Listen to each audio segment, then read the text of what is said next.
अच्छा असं काय एकटा उभा राहिलाय? बायकोने घराबाहेर काढून दिला काय? काल प्रचाराला गेलता म्हणून.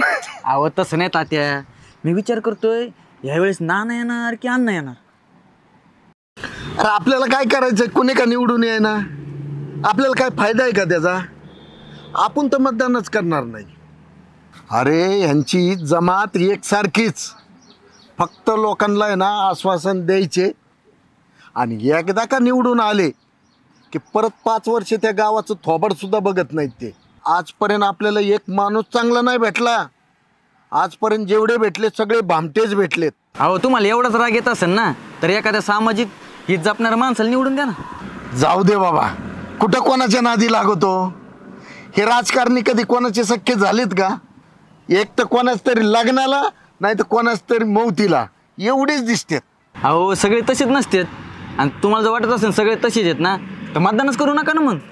हां, आणि सरकारने कोणत्या योजना काढल्या ते बरं योजना घ्यायला तुम्ही पुढं करता, मग ते योजना बी घेऊ नका ना मग.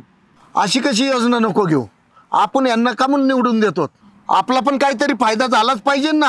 अहो फायदा कळतो ना तुम्हाला, मग त्यासाठी चांगला उमेदवार बी निवडून द्यावा लागतो.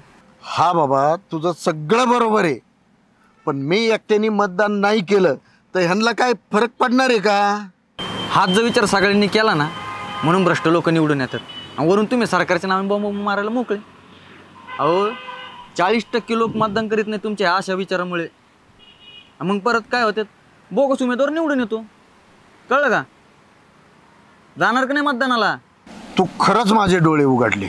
मी तर मतदान करणारच, पण प्रत्येकाला सांगणार, चांगला उमेदवार बघून त्यालाच मतदान करा.